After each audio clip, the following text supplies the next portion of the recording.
이건 정말 충격적입니다. 95%가 사막인 나라, 이미 바닥난 지하수. 전 세계가 포기했던 곳에서 상상조차 못한 일이 벌어졌습니다. 세계 최강 대국들이 수십 년간 해결하지 못한 문제를 한국의 기술이 단 한 달 만에 완전히 뒤집어 놓았다고 하는데요. 미국 전문가조차 말도 안 된다며 경악한 사막의 녹색혁명. 도대체 무슨 일이 일어난 걸까요? 충격적인 이야기 지금 시작합니다. 딱 1초만요. 좋아요와 구독 꾹 부탁드립니다. 끝없이 펼쳐진 황금빛 모래 위로 강렬한 태양이 내리쬐는 사우디아라비아의 하늘은 푸르기만 했습니다. 비행기가 리야드 국제공항에 착륙하는 순간 창문 너머로 보이는 풍경은 10년 전과 다름없이 척박했죠. 창문이 열리자마자 50도에 육박하는 뜨거운 공기가 얼굴을 덮쳤고 모래 위로 반사되는 빛은 눈이 시릴 정도로 강렬했습니다. 저는 미국 농업기술 컨설턴트 칼 애셔먼입니다. 센터 피벗 관계 농법 분야에서 20년간 일해왔고 미국 내에서는 꽤 명성을 쌓은 전문가죠. 하지만 이곳 사우디에서는 10년 전 쓰라린 실패의 기억만 남아 있었습니다. 당시 야심차게 시작했던 프로젝트는 지하수 고갈 문제로 결국 좌초되었고 그때 내린 결론은 분명했죠. 사막에서 대규모 농업은 불가능하다. 이 불변의 진리를 믿어왔기에 파이살 아라마디 장관의 긴급 초청을 받았을 때도 내심 의아했던 것이 사실입니다. 공항 입국장에서 만난 파이살 장관은 예전보다 더 자신감 있는 모습이었습니다. 애셔먼 박사님, 다시 뵙게 되어 기쁩니다. 이번엔 다를 거예요. 저희 비전 2035 프로젝트의 일환으로 사막을 녹색 지대로 바꾸는 획기적인 계획을 시작했습니다. 파이살의 말에 미소로 화답했지만 속으로는 회의적이었습니다. 국토의 95%가 사막이며 이미 지하 대수층의 80% 이상이 고갈된 나라에서 과연 어떤 기적이 일어날 수 있을까요? 호텔로 향하는 차 안에서 파이살은 심각한 표정으로 현 상황을 설명했죠. 코로나19와 우크라이나 전쟁으로 전 세계 곡물 가격이 폭등했습니다. 우리나라는 식량 대부분을 수입에 의존하고 있죠. 이제 더 이상 식량 안보를 외부에 맡길 수 없는 상황이 됐습니다. 그의 목소리에는 절박함이 묻어 있었죠. 다음 날 회의실에 들어서자 예상치 못한 얼굴들이 눈에 들어왔습니다. 중국인 남성과 동양인 여러 명이 이미 자리에 앉아 있었죠. 파이살이 한 명씩 소개하기 시작했습니다. 중국 농업기술 기업의 엔지니어 리엔 저우 씨입니다. 해수 담수화와 대규모 관계 시설로 유명하지요. 그리고 여기는 한국 스마트팜 연구소의 정의한 박사와 연구진입니다. 이번에 처음 사우디에 진출하는 팀이죠.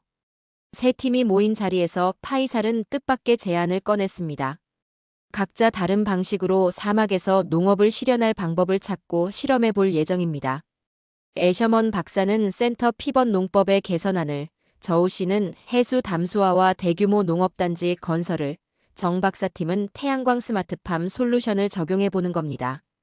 리엔 저우가 자신만만하게 자리에서 일어나 설명을 시작했습니다. 우리는 해수를 담수화해 12,000km에 달하는 인공강을 조성할 계획입니다. 규모가 곧 해답이죠. 그의 발표 자료에는 거대한 파이프라인과 발전소가 사막을 가로지르는 장면이 펼쳐졌습니다. 이어서 정의한 박사가 차분한 목소리로 발표를 이어갔습니다. 저희는 태양광으로 작동하는 완전 독립형 스마트팜을 제안합니다. AI와 IoT 기술을 활용해 물 사용량을 최소화하면서도 최대 생산성을 확보할 수 있죠. 하지만 저는 그 말을 100% 신뢰하기 어려웠습니다. 이론과 현실은 다르니까요. 사막은 그렇게 만만한 곳이 아니었죠. 회의가 끝난 뒤 각자의 호텔방으로 돌아가면서 생각에 잠겼습니다.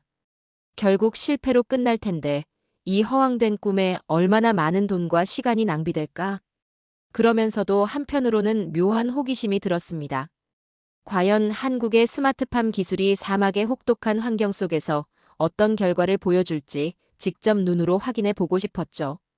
어쩌면 이 불모지에서 새로운 가능성이 발견될 수도 있지 않을까 하는 작은 기대감이 생겼습니다. 리야드의 아침은 언제나 뜨겁습니다. 해가 뜨기도 전에 이미 공기가 달궈져 있었죠. 호텔 창문 너머로 보이는 도시는 마치 신기루처럼 열기에 일렁이고 있었습니다. 한때 이 척박한 환경에서 농업의 가능성을 찾고자 했던 날들이 떠올랐습니다. 10년 전 저는 이곳에서 센터 피벗 관계 시스템을 구축했죠. 석유로 전력을 충당해 관계 시스템을 가동했고 처음에는 성공적이었습니다. 푸른 원형 농장이 사막 한가운데 펼쳐지는 모습은 그야말로 장관이었죠. 하지만 오래가지 않았습니다. 지하수 고갈 속도가 예상보다 빨랐고 결국 지속 가능성이 없다는 결론을 내릴 수밖에 없었죠. 회의실로 향하는 발걸음이 무거웠습니다. 어제 제안된 프로젝트들을 다시 검토하기 위한 자리였죠. 리엔 저우의 제안은 분명 대담했습니다. 해수 담수화 설비를 대규모로 설치해 전국에 인공강을 조성한다는 계획이었죠. 12,000km에 달하는 인공강 네트워크를 구축하면 사막 전체를 변화시킬 수 있습니다. 규모의 경제가 작동하는 영역이지요. 리엔 저우의 말에 파이살은 깊이 고민하는 표정이었습니다. 사실 저도 그 아이디어가 실현 가능할지 확신은 없었지만 적어도 한국이 내놓은 작은 컨테이너형 스마트팜보다는 현실적으로 보였죠. 작은 나라에서 온 이들이 광활한 사막에 무엇을 할 수 있을까 하는 의구심이 들었습니다. 정의한 박사가 회의실 중앙의 프로젝터 앞에 섰습니다. 오늘은 저희 한국 스마트팜의 사례를 좀 더 구체적으로 설명드리겠습니다. 정 박사의 발표 자료에는 쿠웨이트 사막에서 테스트 중인 한국형 스마트팜 사진이 등장했죠. 메마른 사막 한가운데에 놓인 컨테이너 같은 구조물이었지만 내부에는 푸른 잎사귀들이 가득했습니다. 이것은 우리가 쿠웨이트에서 6개월간 진행한 파일럿 프로젝트입니다. 외부 온도가 평균 48도였지만 내부 작물은 안정적으로 생장했죠. 정 박사의 설명이 이어졌습니다. 그리고 이것은 사우디아라비아 리야드에 곧 건설될 아쿠아포닉스 시스템의 설계도입니다. 물고기 양식과 수경 재배를 결합한 형태로 물 순환율이 극대화되죠. 저는 믿기 힘들다는 듯이 그의 발표 자료를 바라보며 물었습니다. 한국은 국토가 작고 산이 많잖아요. 사막 경험이 없지 않습니까? 그동안 쌓아온 제 경험으로는 이런 작은 규모의 시스템이 사우디의 광활한 사막에서 어떤 의미가 있을지 의문이었죠. 정의한 박사의 대답은 의외로 자신감이 넘쳤습니다. 애셔먼 박사님, 저희는 바로 그 제한된 환경 덕분에 효율 극대화 기술을 개발할 수 있었습니다. 넓은 국토가 있는 나라들은 대규모 경작지를 전제로 기술을 개발하지만 우리는 처음부터 공간과 자원 제약 속에서 최대 효율을 찾아야 했죠. 사막에서 필요한 것도 바로 그 효율성 아닙니까? 파이살이 두 사람의 대화를 듣고 있다가 말했습니다. 두 접근법 모두 장단점이 있어 보입니다. 미국의 센터 피벗 방식은 이미 검증된 기술이지만 물 소비가 걱정되고 중국의 대규모 담수화 계획은 비전은 크지만 비용과 환경 영향이 우려됩니다. 한국의 스마트팜은 효율적으로 보이지만 과연 국가 전체의 식량 문제를 해결할 만큼 확장 가능할지 의문이죠. 토론이 계속되는 동안 세 팀 간의 미묘한 경쟁 분위기가 감지됐습니다. 리엔 저우는 한국 스마트팜을 작은 화분에 불과하다고 평가절하했고 정의한 박사는 대규모 담수화는 지속 불가능한 접근법이라고 반박했죠. 저는 그저 조용히 이 논쟁을 지켜보면서 처음으로 제 자신이 가장 보수적인 입장에 서 있다는 걸 깨달았습니다. 회의가 마무리될 무렵 파이살은 결정을 내렸습니다. 이론만으로는 판단하기 어렵습니다. 세 팀 모두 한 달간의 실험 기간을 갖겠습니다. 리야드 외곽에 테스트용 농장 3곳을 마련해 각자의 기술을 적용해보고 결과를 비교하죠. 회의실을 나오면서 정의한 박사와 눈이 마주쳤습니다. 그의 눈빛에서 읽을 수 있는 자신감이 저를 혼란스럽게 했죠. 과연 한국의 스마트팜 기술이 이 불모지에서 무엇을 보여줄 수 있을까요? 머릿속에서는 여전히 의구심이 떠나지 않았습니다.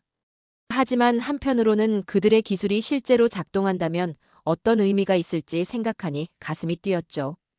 불가능을 가능으로 만드는 순간을 목격하게 될지도 모른다는 기대감이 생겼습니다.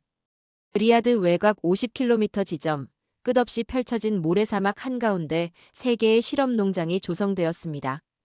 파이살은 약속대로 각 팀에 동등한 조건의 테스트 부지를 제공했죠. 아침 일찍 현장에 도착한 저는 불볕더위 속에서도 분주히 움직이는 세 팀의 모습을 지켜보았습니다. 저희 미국 팀은 센터 피벗 관계 시스템을 설치했습니다. 거대한 원형 관계 장치가 축을 중심으로 회전하며 물을 분사하는 방식이었죠. 이전과 달라진 점이 있다면 물 사용량을 최소화하는 데 초점을 맞췄다는 것이었습니다. 저는 연구원들에게 지시했습니다. 물 공급량을 정밀하게 조절하고 증발을 최소화할 방법을 지속적으로 모니터링하세요. 중국팀의 부지에서는 대규모 작업이 진행되고 있었습니다. 리앤저우는 해안에서 담수화된 물을 파이프라인으로 끌어오는 시스템을 구축하고 있었죠. 대형 트럭들이 장비를 실어 나르고 수십 명의 인부들이 바쁘게 움직이고 있었습니다. 리앤저우가 자신감 넘치는 목소리로 말했습니다. 애셔먼 박사, 우리 방식이 가장 현실적입니다. 물이 있어야 농사가 가능하지요. 우리는 그 물을 바다에서 가져옵니다. 그의 말은 일리가 있었습니다.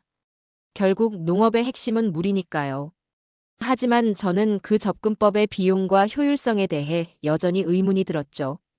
해수 담수화에 필요한 에너지 비용은 어떻게 감당할 계획입니까? 리앤저우는 가볍게 웃으며 대답했습니다. 사우디는 석유가 풍부하지 않습니까? 에너지 문제는 이 나라에서 가장 적은 걱정거리입니다. 그의 태도가 지나치게 낙관적으로 느껴졌지만 더 이상 따지지는 않았습니다. 마지막으로 한국팀의 부지로 향했습니다. 정의한 박사와 연구진들은 컨테이너처럼 생긴 모듈식 구조물을 배치하고 있었죠. 각 구조물 위에는 태양광 패널이 설치되어 있었고 내부에는 정교한 수경 재배 시스템과 다양한 센서들이 자리하고 있었습니다. 정의한 박사가 컨테이너 내부를 가리키며 말했습니다. 이것이 저희의 스마트팜 모듈입니다. 각 모듈은 독립적으로 작동하며 AI 제어 시스템이 온도와 습도를 자동 조절합니다. 물은 순환 구조로 설계되어 있어 최소한의 양만 사용해도 유지가 가능하지요. 저는 내부 시스템을 살펴보며 의문을 제기했습니다. 이런 작은 컨테이너에서 얼마나 생산성이 나올 수 있을까요? 국가적 식량 문제를 해결하기에는 규모가 너무 작아 보입니다. 정의한 박사는 침착하게 대답했습니다. 이 모듈은 확장 가능하도록 설계되었습니다. 필요에 따라 수백, 수천 개로 늘릴 수 있고 각 모듈은 일반 농지보다 10배 이상의 생산성을 가집니다. 더구나 연중 무휴로 작물 재배가 가능하지요. 그의 설명이 끝난 후 파이살이 세 팀을 모아 실험 시작을 공식 선언했습니다. 이제부터 한 달간 각자의 시스템을 운영하며 데이터를 수집하겠습니다. 평가 기준은 생산량뿐만 아니라 물과 에너지 사용량, 유지 비용, 환경 영향, 그리고 지속 가능성까지 포함됩니다. 실험장을 떠나며 뒤돌아보니 세 팀의 도전이 각기 다른 방식으로 펼쳐지고 있었습니다. 미국의 센터 피벗 시스템은 이미 검증된 기술이지만 물 소비가 많다는 치명적인 단점이 있었죠. 중국의 해수 담수화 시스템은 압도적인 규모였지만 초기 비용과 에너지 소비가 걱정되었습니다. 그리고 한국의 스마트팜은 지나치게 작고 정교해 보여서 과연 사막의 혹독한 환경에서 견딜 수 있을지 의문이 들었죠. 호텔로 돌아가는 길에 파이살에게 물었습니다. 정말로 이 실험 중 하나가 사우디의 식량 문제를 해결할 수 있을까요? 파이살은 조용히 웃으며 대답했습니다. 때로는 불가능해 보이는 일이 실현되기도 합니다. 직접 눈으로 확인해 보시지요. 실험 첫 주는 세 팀 모두에게 힘겨운 시간이었습니다. 리야드의 기온은 낮에 50도까지 치솟았고 갑작스러운 모래바람이 수시로 몰아쳤죠. 저희 미국 팀은 센터 피벗 시스템의 펌프와 회전 장치가 과열되지 않도록 하루 종일 신경 써야 했습니다. 물을 최소한으로 사용하면서도 작물에 충분한 수분을 공급하는 균형점을 찾기가 쉽지 않았죠. 중국 팀도 난관에 부딪혔습니다. 담수화 설비 가동에 필요한 전력 소비가 예상보다 훨씬 많았죠. 리앤저우는 점점 늘어나는 비용을 계산하며 당혹감을 감추지 못했습니다. 석유가 풍부하다고 해도 이 정도 비용이라면 지속하기 어렵습니다. 그의 팀원 중 한 명이 작은 목소리로 중얼거리는 걸 우연히 들었습니다. 반면 한국 팀의 스마트팜은 예상 외로 차분하게 운영되고 있었습니다. 태양광 패널이 충분한 전력을 생산하며 컨테이너 내부 온도를 25도로 안정적으로 유지했고 자동 분무 시스템이 작물에 필요한 영양액을 정밀하게 공급하고 있었죠. 저는 그들의 시스템을 자세히 살펴보기 위해 정의한 박사를 찾아갔습니다. 이런 극한 환경에서도 별다른 문제 없이 가동된다니 놀랍습니다. 어떻게 가능한 겁니까? 정의한 박사는 미소를 지으며 설명했습니다. 저희 시스템은 외부 환경과 완전히 독립된 생태계를 구축합니다. 태양광 에너지를 활용해 냉방 시스템을 가동하고 내부 습도를 최적화하죠. 물은 계속 재사용되며 AI가 작물의 상태를 실시간으로 모니터링해 필요한 영양분을 정확히 공급합니다. 첫 주가 지나고 두 번째 주가 되었을 때 상황은 더욱 분명해졌습니다. 저희 미국 팀은 간신히 시스템을 유지하는 수준이었고 중국 팀은 비용 문제로 담수와 시설 가동 시간을 줄여야 했습니다. 그러나 한국 스마트팜에서는 놀라운 일이 벌어졌죠. 두 번째 주 중반 정의한 박사가 저를 초대했습니다. 애셔먼 박사님, 좋은 소식이 있습니다. 스마트팜 내부로 들어서자 작은 녹색 새싹들이 수경 재배 시스템에서 고개를 내밀고 있었습니다. 첫 발화가 시작되었습니다. 반신반의하는 마음으로 자세히 살펴보니 정말로 여러 종류의 채소 새싹이 자라고 있었죠. 이건 정말 말을 잇지 못했습니다. 10년 동안 사막 농업은 불가능하다고 굳게 믿어왔는데 눈앞에서 그 믿음이 흔들리는 순간이었죠. 세 번째 주에 접어들자 한국 스마트팜 내부는 완전히 초록빛으로 변했습니다. 상추, 바질, 시금치 같은 잎채소들이 무성하게 자랐고 토마토와 오이의 어린 열매까지 맺히기 시작했죠. 이 소식을 듣고 파이살과 리엔 저우도 직접 확인하러 왔습니다. 리엔 저우는 미심쩍은 표정으로 물었습니다. 실제 생산량은 얼마나 됩니까? 정의한 박사는 자신감 있게 대답했습니다. 현재 이 한 모듈에서 일주일에 약 50kg의 채소를 수확할 수 있습니다. 모듈 하나가 약 30제곱미터 공간을 차지하니 헥타르당 연간 생산량으로 환산하면 일반 농업의 10배가 넘습니다. 이 말을 들은 파이살의 눈빛이 반짝였죠. 그 순간 저는 한국팀의 접근법이 단순한 이론이 아니라 현실적인 해결책일지도 모른다는 생각이 들기 시작했습니다. 사막에서 자라난 작은 새싹들이 제 오랜 회의론을 무너뜨리고 있었습니다. 실험 4주차에 접어들면서 한국 스마트팜의 성과는 더욱 두드러졌습니다. 모듈 내부는 완전한 초록 세상으로 변했죠. 바깥에서는 모래바람이 거세게 몰아쳤지만 스마트팜 안은 마치 다른 세계처럼 생명력이 넘쳤습니다. 정의한 박사의 초대로 방문한 저는 눈앞의 광경에 말을 잇지 못했습니다. 직접 맛보시겠습니까? 정의한 박사가 상추잎을 한 장 따서 건넸습니다.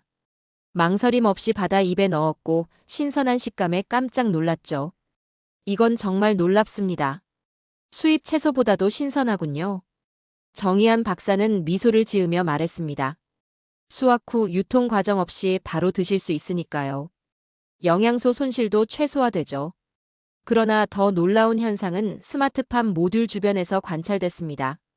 모듈 근처 땅에서 작은 야생식물들이 자라기 시작한 것이었죠. 정의한 박사는 이 현상을 오아시스 효과라고 불렀습니다.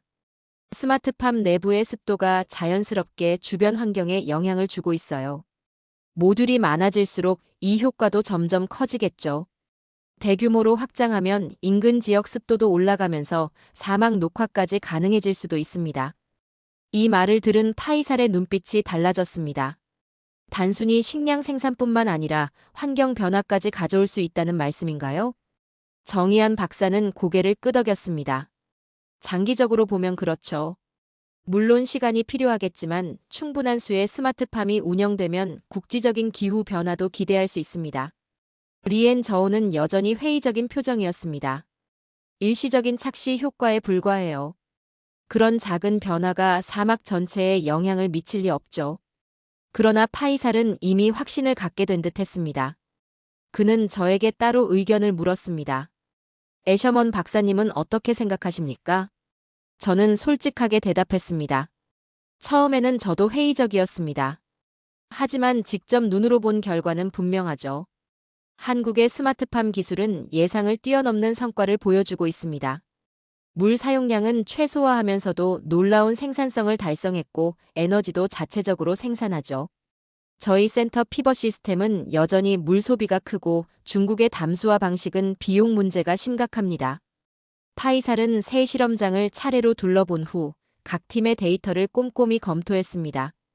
미국 팀의 센터 피벗 시스템은 작물 생산에는 성공했지만 물 소비량이 예상보다 훨씬 많았고 중국의 해수 담수화 시스템은 전력 소비와 유지 비용이 지나치게 높았습니다. 반면 한국의 스마트팜은 최소한의 자원으로 최대 효율을 달성했죠. 저녁 회의에서 파이살은 공식적인 평가를 발표했습니다. 한 달간의 실험 결과 지속 가능성과 효율성 측면에서 한국의 스마트팜 기술이 가장 뛰어난 성과를 보였습니다. 이 기술을 사우디아라비아의 식량 안보 전략에 적극 도입하겠습니다. 이 발표를 들으며 저는 복잡한 감정에 휩싸였습니다. 10년 동안 확신했던 제 이론이 무너지는 순간이었지만 동시에 사막 농업의 새로운 가능성을 목격한 희열도 느꼈죠. 정의한 박사와 눈이 마주쳤고 그의 미소에서 자부심이 느껴졌습니다. 사막을 녹색으로 변화시킬 수 있다는 꿈이 현실이 되어가고 있었습니다. 실험 결과 발표 후 며칠이 지난 아침, 리엔 저우가 긴급 회의를 소집했습니다. 회의실에 들어서자 그의 표정은 예전과 달리 긴장되어 있었죠. 파이살과 정의한 박사도 자리에 함께했습니다. 지난 실험 결과에 이의를 제기하고 싶습니다. 리엔 저우의 목소리는 단호했습니다. 저희 해수 담수화 시스템은 초기 단계였을 뿐입니다. 대규모로 구축되면 비용 효율성이 크게 향상됩니다. 이건 스케일의 문제죠. 파이살은 차분한 목소리로 대답했습니다. 저우 씨, 제출하신 데이터를 분석해보니 규모를 키운다 해도 에너지 소비량과 유지보수 비용이 너무 큽니다. 석유가 풍부하다고 해서 낭비할 수는 없지 않습니까? 리엔 저우는 굽히지 않았습니다. 사우디아라비아는 석유 대국입니다. 이런 비용은 감당할 수 있어요. 저희 시스템은 규모가 클수록 효율이 증가합니다. 파이살이 정중하게 그의 말을 끊었습니다. 문제는 단순한 비용이 아닙니다. 저희가 추구하는 건 장기적 지속 가능성이죠. 석유는 언젠가 고갈될 자원이고 저희는 미래 세대를 위한 해결책을 찾고 있습니다. 리엔 저우의 얼굴이 굳어졌습니다. 마지막 시도로 다시 주장했죠. 한국의 스마트팜은 너무 작습니다. 국가 전체의 식량 안보를 해결하기에는 역부족 아닌가요? 정의한 박사는 침착하게 대응했습니다. 저희 시스템은 모듈식이라 확장이 용이합니다. 이미 계산했지만 리야드 인근 5,000헥타르 면적에 설치하면 수도권 전체 채소 필요량의 70%를 충당할 수 있습니다. 회의가 끝난 후 저는 파이살에게 개인적인 의견을 물었습니다. 정말로 한국의 기술만으로 충분할까요? 아무래도 미국과 중국의 기술도 함께 활용하는 것이 균형 있지 않을까 싶습니다. 파이살은 잠시 생각하더니 대답했습니다. 균형도 중요하지만 지금 저희에게 필요한 건 결과입니다. 데이터는 분명히 말해주고 있죠. 한국의 스마트팜이 가장 효율적이고 지속 가능합니다. 저는 그의 말에 공감하면서도 한편으로는 복잡한 심정이었습니다. 10년간 사막 농업이 불가능하다고 여겼던 제 생각이 완전히 바뀌고 있었죠. 호텔로 돌아와 창밖을 바라보며 깊은 고민에 빠졌습니다. 그리고 결심했습니다. 직접 정의한 박사를 찾아가 더 자세히 알아봐야겠다고 말이죠. 다음 날 아침, 저는 정의한 박사의 연구실을 방문했습니다. 그는 데이터를 분석하며 무언가를 깊이 연구하고 있었죠. 박사님, 솔직히 물어보겠습니다. 어떻게 이 시스템이 50도의 사막에서도 문제없이 작동할 수 있습니까? 이론적으로는 불가능해 보이는데 말입니다. 정의한 박사는 자부심이 가득한 목소리로 대답했습니다. 기술의 조합이 핵심입니다. AI 제어 시스템이 모든 환경 변수를 실시간으로 모니터링하고 대기수 포집 기술로 공기 중 수분까지 활용하죠. 여기에 수경 재배와 아쿠아포닉스를 결합해 물 순환 효율을 극대화했습니다. 각각의 기술은 이미 존재했지만 이를 통합해 최적화한 것이 저희의 혁신입니다. 그의 설명을 들으며 제 마음속에서는 변화가 일어나고 있었습니다. 과학자로서 저는 눈앞의 증거를 무시할 수 없었죠. 정의한 박사의 스마트팜은 실제로 작동했고 사막에서 농업이 가능함을 증명했습니다. 며칠 후 파이살은 대규모 프로젝트 계획을 공식 발표했습니다. 리야드 외곽의 첫 상업용 스마트팜 단지를 조성하고 한국의 기술을 적극 도입하기로 결정한 것이었죠. 저는 이 프로젝트의 자문위원으로 참여해달라는 제안을 받았습니다. 10년 전 실패했던 바로 그 장소에서 이번에는 성공의 역사를 써나가게 된 것이었습니다. 파이살의 결정으로 리야드 외곽의 첫 상업용 스마트팜 단지 건설이 시작된 지 2달이 지났습니다. 저는 미국으로 돌아갔다가 프로젝트 진행 상황을 점검하기 위해 다시 사우디로 향했죠. 공항에 도착하자 파이살이 직접 마중을 나와 있었습니다. 그의 얼굴에는 자신감이 가득해 보였죠. 애셔먼 박사님, 돌아오신 것을 환영합니다. 보여드릴 것이 많습니다. 그는 곧장 저를 신설된 스마트팜 교육센터로 안내했습니다. 이곳은 한국 기술을 현지 인력에게 전수하기 위해 설립된 곳이었죠. 교육센터에 들어서자 젊은 사우디인들이 열정적으로 강의를 듣고 실습하는 모습이 눈에 띄었습니다. 그 중에서도 한 청년이 강사와 열띤 토론을 벌이고 있었죠. 파이살이 그를 가리키며 말했습니다. 나시르 알자흐라니입니다. 베두인 출신으로 우리 교육생 중 가장 뛰어난 인재죠. 27세라고 했지만 그의 눈빛에는 남다른 지혜가 느껴졌습니다. 정중하게 인사한 후 그는 자신의 프로젝트를 보여주었죠. 애셔먼 박사님, 저희가 개발 중인 사막형 대기수 포집 시스템입니다. 사막 기후의 큰 일교차를 이용해 공기 중 수분을 응축하는 방법을 연구하고 있다는 설명이 이어졌습니다. 사막에서 자라면서 늘 생각했습니다. 새벽이면 모래 위에 이슬이 맺히잖아요. 이 현상을 더 확장할 수 있다면 추가적인 물 공급원이 될 수 있지 않을까요? 그의 아이디어는 단순하면서도 기발했죠. 저는 그 말을 듣고 순간 감탄이 나왔습니다. 정규 교육을 받지 않았다고 들었는데 어떻게 이런 복잡한 시스템을 개발할 수 있었습니까? 나시르는 미소를 지었습니다. 정의한 박사님께서 AI와 IoT 기초를 가르쳐 주셨습니다. 이론보다 직접 경험하는 게 더 중요했죠. 저는 베두인으로서 사막의 특성을 몸으로 배웠고 그 지식과 새로운 기술을 결합했을 뿐입니다. 그때 정의한 박사가 다가오며 말을 보탰습니다. 나시르는 정말 특별합니다.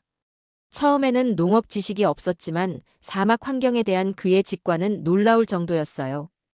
우리의 기술적 지식과 그의 경험이 결합되면서 더 큰 시너지가 생기고 있죠. 나시르는 밤낮 없이 연구에 몰두했습니다. 그 결과 정의한 박사와 함께 사막형 대기수 포집 시스템 프로토타입을 개발해냈죠. 이 시스템은 스마트팜 모듈과 연결되어 추가적인 수분을 공급하는 역할을 하게 됩니다. 파이살이 설명을 덧붙였습니다. 이 기술 덕분에 물 자급률이 15%나 향상됐습니다. 나시르 같은 젊은이들이 우리 사회의 미래입니다. 사막을 정복하는 건 기술만으로 되는 게 아니죠. 이 환경을 이해하고 적응해온 사람들의 지혜가 반드시 필요합니다. 교육센터를 둘러보며 다른 젊은이들의 프로젝트도 살펴보았습니다. 어떤 학생은 모래바람을 막는 보호막, 또 다른 학생은 태양광 효율을 높이는 패널 각도 조절 시스템을 개발하고 있었죠. 사막에서 태어나고 자란 이들이 직접 문제를 해결해 나가는 모습이 인상적이었습니다. 그날 저녁 식사 자리에서 파이살이 기쁜 소식을 전했습니다. 왕실에서 이 프로젝트를 국가 전략 사업으로 격상시켰습니다. 향후 5년간 전국 각지의 스마트팜 단지를 조성할 계획입니다. 저는 젊은 사우디인들의 성장과 열정을 보며 가슴이 뭉클해졌습니다. 10년 전 실패했던 이유를 이제야 깨달았죠. 외부 기술을 그대로 들여오는 것만으로는 부족했습니다. 이 환경을 이해하는 사람들의 지혜와 새로운 기술이 융합될 때 진정한 혁신이 일어나는 법이었습니다. 나시르와 작별 인사를 나누며 저는 확신했죠. 이제 사우디 농업은 정말로 바뀔 수 있겠습니다. 그의 눈빛에서 미래에 대한 희망을 보았습니다. 사우디아라비아를 3번째 방문한 날은 첫 실험이 시작된 지 정확히 3년이 되는 날이었습니다. 비행기 창문으로 내려다본 리야드 외곽의 풍경은 제가 기억하던 모습과 완전히 달랐죠. 처음 50헥타르 규모로 조성됐던 스마트팜 단지는 이제 5,000헥타르로 확장되었고 하늘에서 보면 사막 한가운데 거대한 초록 패치워크처럼 펼쳐져 있었습니다.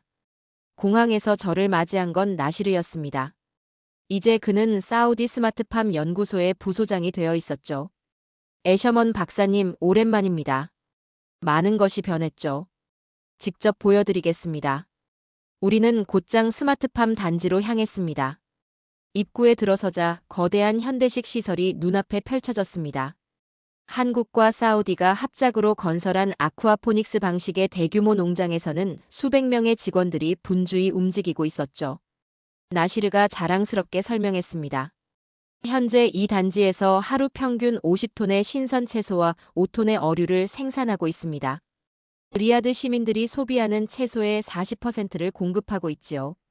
하지만 저를 더욱 놀라게 한 건 이 거대한 농업 단지가 외부에서 물과 전력을 거의 공급받지 않는다는 점이었습니다. 나시르가 개발한 대기수 포집 시스템과 태양광 발전으로 대부분의 자원을 자체 조달하고 있었죠.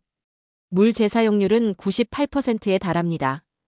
유일한 손실은 증발뿐이고 그마저도 포집 시스템으로 상당 부분 회수하고 있습니다. 나시르의 설명을 들으며 생각이 많아졌습니다. 불과 3년 전만 해도 이런 성과는 불가능하다고 여겼던 일이었으니까요. 정의한 박사가 우리를 맞이했습니다. 그는 웃으며 손을 내밀었죠. 애셔먼 박사님, 다시 뵙게 되어 기쁩니다. 점심 식사는 스마트팜에서 직접 생산된 식재료로 준비됐습니다. 신선한 샐러드, 토마토, 오이, 그리고 틸라피아 생선 요리까지 말이죠. 모두 사막 한가운데서 생산된 것이라고 생각하니 경이로운 기분이 들었죠. 그 자리에서 파이살도 합류했습니다. 애셔먼 박사님, 좋은 소식이 있어요. 이 모델을 기반으로 식량 자급률을 30%까지 높였고 일부 농산물은 이웃 중동 국가에 수출하기 시작했습니다. 그는 자랑스럽게 덧붙였죠. 세계 언론에서는 이를 사막의 녹색 혁명이라 부르고 있습니다. 사우디아라비아가 식량 수입국에서 생산국으로 변모하고 있다는 평가를 받고 있지요. 오후에는 최신 연구시설을 둘러보았습니다. 이곳에서는 사막 환경에 최적화된 작물 품종을 개발하고 더 효율적인 물순환 시스템을 연구하고 있었죠. 연구소에는 사우디 청년들뿐만 아니라 전 세계에서 온 연구자들이 함께 일하고 있었습니다. 해질 무렵, 저는 넓게 펼쳐진 스마트팜 단지를 내려다볼 수 있는 전망대에 올랐습니다. 한때 불모지였던 황량한 사막이 생명력 넘치는 녹색지대로 변모한 모습이 눈앞에 펼쳐졌죠. 정의한 박사를 바라보며 진심을 담아 말했습니다. 박사님, 이건 기술을 넘어 불가능을 가능으로 만드는 혁신이었습니다. 정의한 박사는 미소를 지으며 답했습니다. 기술만으로는 부족했을 겁니다. 나시르 같은 현지 인재들과의 협력, 그리고 파이살 같은 비전을 가진 리더십이 있었기에 가능했지요. 그날 저녁 열린 기념식에서 파이살은 국가 전체에 이 모델을 확대할 계획을 발표했습니다. 향후 10년 내에 국토의 5%를 녹색지대로 전환하는 것이 목표입니다. 호텔로 돌아가는 길, 차창 너머로 스마트팜의 불빛이 사막의 어둠 속에서 반짝이는 모습을 바라보았습니다. 한때 황량했던 사막에 이제는 희망의 씨앗이 자라고 있었죠. 그 순간 제 평생의 믿음이 바뀌었음을 인정했습니다. 사막에서의 농업은 불가능하지 않았습니다. 기술과 지혜, 그리고 자연에 대한 깊은 이해가 만나면 모든 한계는 극복될 수 있었습니다. 자, 오늘의 이야기는 여기까지입니다. 오늘 우리는 한국의 스마트팜 기술이 불모지를 생명의 땅으로 바꾼 놀라운 혁신을 살펴봤습니다. 좁은 국토에서 쌓아온 효율, 극대화 기술이 이제는 광활한 사막을 초록빛으로 물들이며 중동을 식량 생산국으로 변화시키는 기적을 만들어내고 있습니다. 진정한 기술의 힘은 규모의 크기가 아니라 환경을 이해하고 효율을 극대화하는 창의적 해결책에서 나온다는 것을 다시금 깨닫게 됩니다. 앞으로도 세계 곳곳에서 펼쳐질 한국 기술의 새로운 기적을 기대해 주세요. 오늘도 끝까지 함께 해주셔서 감사합니다. 재미있게 보셨다면 구독과 좋아요로 응원해 주세요. 다음에도 따뜻한 이야기로 찾아뵙겠습니다. 감사합니다.